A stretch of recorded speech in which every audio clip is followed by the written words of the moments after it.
paz do Senhor, jovens. Estou muito feliz de poder encontrá-los novamente. Espero que vocês assistam a aula. Enfim, nós estamos hoje na segunda lição, que tem como título O Chamado de um Líder. E o nosso texto do dia está lá em Josué, no capítulo 1, no verso de número 9. Eu vou ler. Diz assim: Não te mandei eu? Esforça-te e tem bom ânimo. Não pasmes, nem te espantes, porque o Senhor teu Deus é contigo por onde quer que andares. Já no início desse versículo, o próprio Deus já chama a responsabilidade para si. Quem está mandando você? Não sou eu? Então, o seu papel tão somente é se esforçar e se animar, e eu serei contigo por onde quer que você andar. Então, já no início da lição, nós temos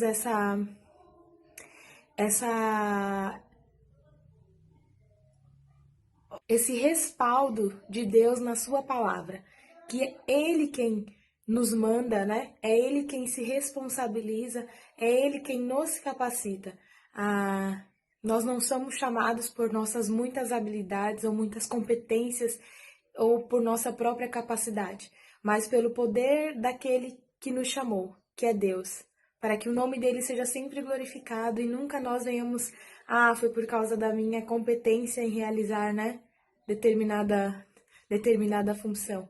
É claro que nós, quando chamados, precisamos sim fazer a nossa parte e assim como nós vamos perceber no livro de Josué e assim nos primeiros capítulos, que Deus dá uma série de recomendações para eles, principalmente acerca da lei, dos mandamentos, em guardar, em falar, em pregar essas palavras. Nós, assim como Josué, o Senhor também nos dá recomendações do que nós devemos fazer para que Ele nos capacite, para que Ele nos torne apto nessa jornada que Ele está nos chamando para trilhar com Ele, seja num cargo de liderança, seja desempenhando o chamado que Ele nos confiou, tá bom?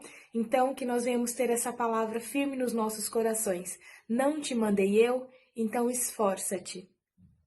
E que possamos nos lembrar que muitos desses homens que foram chamados por Deus temeram, né? Olharam para dentro de si e não viram condições de realizar ou de cumprir o chamado para qual Deus estava vocacionando eles naquela hora.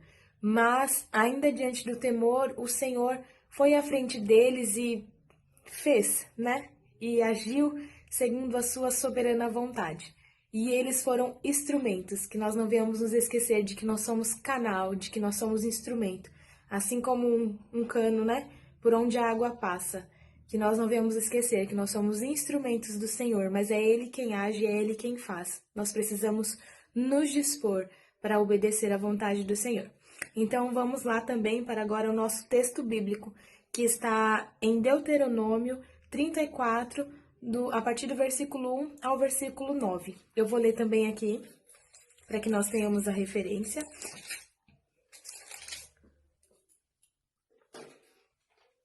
Que diz o seguinte: Então subiu Moisés das campinas de Moabe ao monte Nebe, ao cume de Pisga, que está defronte de Jericó. E o Senhor mostrou-lhe toda a terra, desde Gileade até Dan, e todo o Naphtali e a terra de Efraim e Manassés, e toda a terra de Judá até ao mar último, e o sul e a campina do vale de Jericó, a cidade das palmeiras até Zoar. E disse-lhe o Senhor: Essa é a terra de que jurei a Abraão, Isaque e Jacó, dizendo: A tua semente a darei, mostro-te para veres com os teus olhos, porém para lá não passarás. Assim morreu ali Moisés, servo do Senhor, na terra de Moabe, conforme o dito do Senhor. Este o sepultou num vale na terra de Moabe, defronte de Bet-peor, e ninguém tem sabido até hoje a sua sepultura. Era Moisés da idade de 120 anos quando morreu. Os seus olhos nunca se escureceram, nem perdeu ele o seu vigor. E os filhos de Israel prantearam a Moisés 30 dias nas campinas de Moabe. E os dias do pranto de Moisés se cumpriram. E Josué, filho de Num, foi cheio do espírito de sabedoria, porquanto Moisés tinha posto sobre ele as suas mãos. Assim os filhos de Israel lhe deram ouvidos e fizeram como o Senhor ordenara a Moisés. Essa passagem, esse é o último capítulo do livro de Deuteronômio, onde o Senhor chama Moisés e o leva até o cume do monte e mostra para ele todas as terras que ele havia de dar a Israel, que a partir daquele momento Israel havia de conquistar. E Deus mostra a ele também como um sinal de fidelidade, mas lembra que ele não vai passar além daquela terra. Nem ele, nem a geração que estava com ele, que saiu do Egito juntamente com ele. Por quê? A gente vai ver em Números, deixa eu só pegar a referência. Em Números, depois eu ponho embaixo onde está o versículo direitinho, o capítulo e o versículo. Em Números, o povo começa a murmurar por sede, falando que não tem água, que era melhor que eles tivessem morrido lá no Egito, enfim. E aí Arão e Moisés clamam a Deus, e aí Deus fala, olha, vai até a rocha, né? E fala a rocha. E vai sair água da rocha. Quando chega na rocha, Moisés não fala, né? Acredito que, né, pelas circunstâncias, o povo murmurava com frequência. Então ele vai e fere, toca na rocha 2 vezes, fere a rocha 2 vezes. E por causa disso, por causa dessa atitude, né? Porque ele não glorificou a Deus no meio do povo de Israel, Deus diz que ele não vai passar, não vai possuir Canaã. Mas Deus mostra Canaã a Moisés, mostra as terras que Israel passaria a conquistar. E é importante a gente lembrar que essas promessas foram feitas desde Abraão, Isaac e Jacó, né? Deus estava dando continuidade, né, através da vida de Josué. Ele estava iniciando o cumprimento daquela promessa de possuir a terra, da terra que ele prometeu aos patriarcas. E um ponto importante que nós podemos extrair também, aqui no versículo 9, no último versículo, fala que Moisés impõe as mãos sobre Josué e o unge, né, para que ele possa ser o seu sucessor. Dessa forma a gente consegue compreender que ninguém se auto-unge um líder ou ninguém se auto-intitula alguma coisa. Não, né, conforme nós vemos as escrituras. Alguém, né, o líder, alguém que vai passar aquele bastão adiante, alguém que possui a unção, precisa te ortogar essa missão, ou essa autoridade, ou essa unção. Então, nós precisamos tomar muito cuidado com relação a isso. Números no capítulo 20, tá bom? A partir do versículo 7. Encontrei aqui. Então, vocês podem ver como que o povo de Israel murmurou lá nas águas de Meribá. E só para lembrar um ponto muito importante, Deus fez a promessa a Abraão, né, de que a sua descendência seria incontável, assim como as estrelas do céu, assim como a areia que está na praia. E um versículo que é muito bonito, que está em Hebreus 11, diz que Abraão, né, morreu crendo nessas promessas, ele não viu o cumprimento dessas promessas, né? Ele não viu a sua descendência se multiplicar dessa maneira, ele não viu a sua descendência possuir a terra. E isso é uma reflexão muito importante, não vamos nos ater muito a isso, mas deixo aí a vocês, que Deus fez a promessa a Abraão, mas que engraçado, né? Ele viu apenas seu filho Isaac, ele não viu toda a sua descendência. Por isso que Abraão é tido como pai da fé. Ele morreu crendo e ele habitou peregrino na terra que já era dele, né? O Senhor já havia prometido a ele. Agora nós vamos para o primeiro tópico da lição, que nos diz assim, um novo tempo. Moisés morreu. Então, Moisés morreu e diz que o Senhor mesmo o enterra e o seu corpo nunca mais foi visto. E Deus, a partir daquele momento, convoca, né, a Josué e diz para ele, esforça-te, tem bom ânimo, né, eu serei contigo. E com a morte de Moisés, se inicia um novo tempo para Josué, não apenas para Josué, mas também para o povo. Porque se a gente for lembrar, o povo até aquele momento ainda tinha o maná caindo, a provisão dependia inteiramente de Deus. Mas, a partir do momento em que eles passam a guerrear e a possuir a terra, eles vão começar a plantar e a colher e trabalhar e colher do fruto das suas mãos. Então, toda essa provisão exclusivamente divina, ela se encerra, inclusive a coluna de fogo durante a noite para aquecer, a nuvem para proteger do calor no deserto, porque agora eles não vão mais peregrinar no deserto. Chegou realmente o tempo deles possuírem a terra. O segundo tópico da revista, assuma a liderança. Então Deus convoca a Josué para se levantar, e aí nós podemos observar em toda a história a maneira como Josué havia servido a Moisés. Em todo o tempo que serviu a Moisés, ele foi submisso, ele foi animado, ele foi corajoso, ele se esforçou. E nós aprendemos mais um ponto, enquanto nós somos liderados, é claro que, por certo, sempre haverá alguém, né? Acima de nós, sempre haverá alguém numa questão de hierarquia. Então, enquanto nós somos liderados, nós precisamos aprender a ter determinadas características, como a submissão, a obediência, o ânimo, né? A vontade, o desejo de trabalhar e de aprender e de extrair lições enquanto se é um liderado, se aprender com o seu líder, olhar para ele, ver como ele age, como ele toma decisões, que critérios ele utiliza, enfim. E nesse período de liderado, Josué teve justamente essas características, e em um momento ele se levanta e se rebela contra o seu líder, muito pelo contrário. Ele está sempre nos momentos importantes com Moisés, aprendendo, observando, sendo participante da maneira até como o próprio Deus se revela a Moisés em muitos momentos da história. E o terceiro tópico que fala, tenha a iniciativa. Então Deus disse para Josué, bom, é agora, o meu povo já está rodeando há muito tempo por esse deserto, então levante-se, né, e vamos possuir a terra. Então realmente chegou a hora de agir. O segundo tópico da nossa lição, que vai falar, e Deus vai dar, né, conselhos para a conquista de Josué. Não despreze ninguém.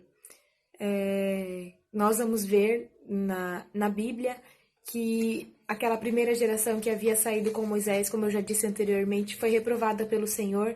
Então, quase ninguém possui a nova terra, possui Canaã, a não ser Josué e Caleb, por crerem que realmente Deus daria aquela terra por possessão a eles.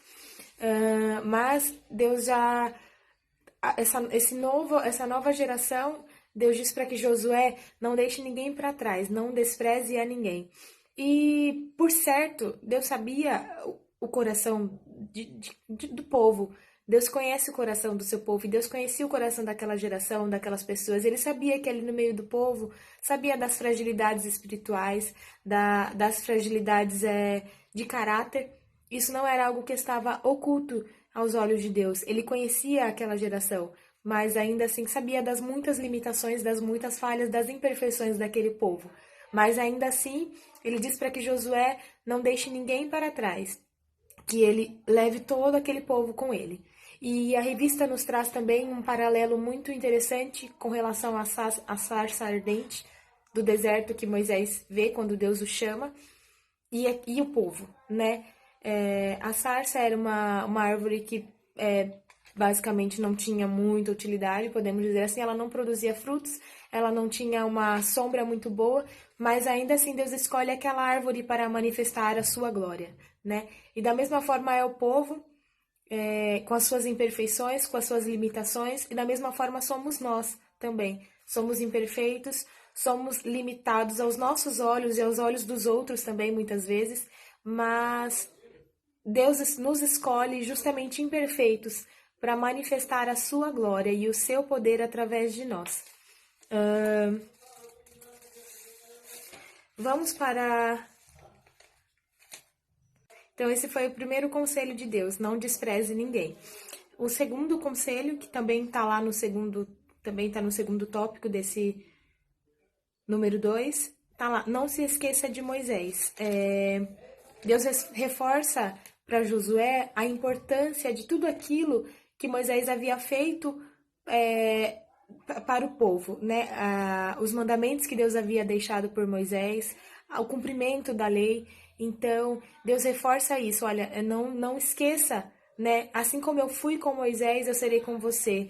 Não se esqueça de guardar toda a lei de Moisés. Então, mais um ponto importante. Muitas vezes a gente quer assume um papel de liderança, assume um papel de, enfim, de destaque e que também vem cobranças.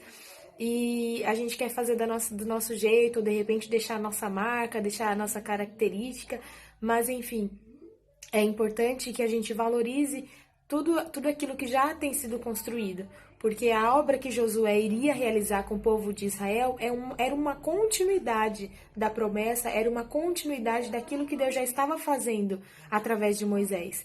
Então, que nós também não venhamos nos esquecer de que nós damos continuidade à obra do Senhor.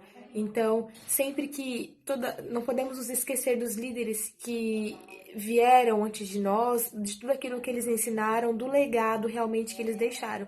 E sim, usar como ferramentas para seguir adiante. É claro que o Senhor dá características diferentes de liderança, dá maneiras diferentes, objetivos diferentes de para o que liderar, mas enfim, nós não podemos esquecer do legado que é deixado e ter sim esse legado como um marco e algo que aponta para o futuro de iniciativas futuras, de como agir a partir daquilo que já foi feito. E o terceiro conselho que Deus dá para Josué é: viva, pregue e medite nas Escrituras. Ter a palavra de Deus como base para ele enquanto seu papel de líder. A palavra de Deus era a base para que Josué pudesse tomar decisões de justiça. Era cumprir toda a lei, tudo aquilo que estava determinado. Então Deus diz para ele: seja fiel à lei. Fale a respeito da lei, a importância de se propagar a lei, de se falar a lei, com a boca mesmo, de se pregar a lei, para que as demais gerações crescessem temendo ao Senhor, crescessem conhecendo os feitos do Senhor, crescessem conhecendo as promessas de Deus para o povo de Israel, crescessem conhecendo que Israel era um povo escolhido entre todos os povos, entre as demais nações, e era importante que as pessoas, que Josué pregasse a palavra, pregasse a lei, né? E mais uma lição para nós: a palavra de Deus precisa ser também, quando assumirmos papel de liderança, a palavra de Deus precisa ser para nós base para a tomada de decisões, para exortar, para corrigir. A palavra de Deus precisa ser a base e não nosso próprio senso, nosso próprio norte, porque nós, enquanto seres humanos, temos como posso dizer, nós temos uma história, nós viemos de uma família, a gente vem de uma linhagem, então a gente recebe muita herança da nossa família em questão de costumes, em questão de certo e errado. Então, para que a gente não faça da nossa maneira, conforme o nosso entendimento de certo e de errado, é importante que a palavra de Deus seja essa base, que a palavra de Deus seja esse alicerce. Bom, e vamos lá para o nosso último tópico da revista, que tem como título Reconhecimento, Compromisso e Promessas. Reconhecimento e convicção naquilo para o qual o Senhor nos chamou. Talvez a nossa lição está falando de liderança, né? De um chamado de liderança. Se o Senhor chamou você para desempenhar um papel de liderança, tenha a convicção do chamado do Senhor, se apoiando na palavra dele. Não te mandei eu? Então, esforça-te, ou seja, dê o seu máximo, faça tudo aquilo que estiver ao seu alcance, porque as coisas impossíveis, essas sim, são para Deus. Mas para nós está o meditar na palavra, está o orar, está o buscar, está o jejuar. Ele nos dá também estratégias e ferramentas e tarefas para que nós possamos conseguir desempenhar o chamado para que Ele nos convocou. Mas, de repente, talvez você não desempenhe um papel de liderança na sua igreja, dentro da igreja, mas talvez você desempenhe um papel de liderança no seu trabalho, né? Então, receba isso também como um chamado de Deus para que você seja um bom líder para as pessoas que você está liderando. No futuro, né, vocês rapazes serão líderes dos seus lares. Então, tem essa palavra também, aqueles que ainda não são casados. Tem essa palavra também como respaldo para vocês, que não foi o Senhor quem chamou vocês para assumir um lar, administrar um lar, e assim nós também mulheres, embora não sejamos, né, líderes, nós temos sim papel muito importante dentro do nosso lar, dentro da nossa casa, para executar com sabedoria, e também é o Senhor quem nos capacita para isso, que nós possamos confiar ao Senhor todas as nossas obras, independente que seja sobre liderar uma grande multidão ou liderar nossos filhos em casa. Então, que o Senhor nos capacite para que sejamos líderes que buscam nas Escrituras a direção, que buscam nas Escrituras o norte, a direção. E compromisso, no sentido de que muitas coisas atualmente, né? Acredito que nunca em um tempo como hoje, nós temos tantas coisas para fazer, tantas coisas para dar conta, e justamente essas coisas facilmente roubam as prioridades na nossa vida. Que coisas secundárias não venham roubar a nossa prioridade em conhecer a vontade de Deus para nós, e que nós venhamos sim, com a ajuda do Espírito Santo, com sabedoria, reorganizar as nossas prioridades, a fim de que possamos cumprir a vocação para a qual o Senhor nos chamou, para a qual o Senhor nos fez, né? Que nós possamos sim abrir mão de coisas que não são eternas, né? O Davi falou algo muito interessante na primeira lição, que fala sobre coisas que são para o futuro e coisas que são para a eternidade. Que realmente nós possamos refletir sobre isso e pensar no que nós estamos semeando na eternidade. Isso é muito importante, e isso faz com que a gente reveja muitas coisas, né?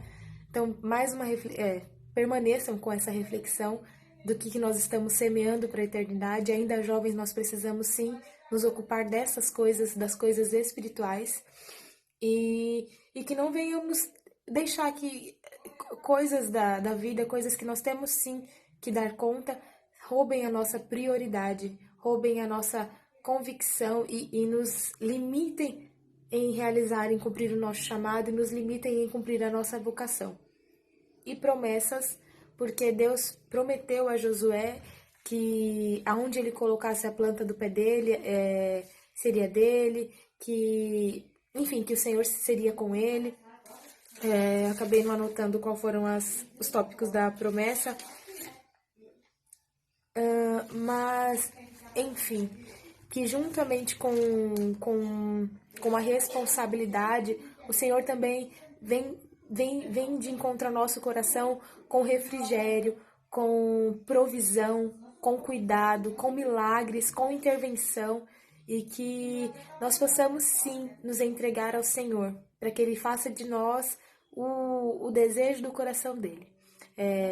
Desculpem, o vídeo ficou bem picotado, mas que o Senhor possa despertar nos nossos corações a vocação para que Ele nos chamou, e que Ele revele a você, revele a mim o propósito para o qual Ele nos criou, e em que nós devemos dedicar os nossos dias, e em que nós devemos gastar a força da nossa juventude. Com certeza plantando, né, e semeando nos céus, na eternidade. Deus abençoe vocês, um grande abraço e feliz Páscoa.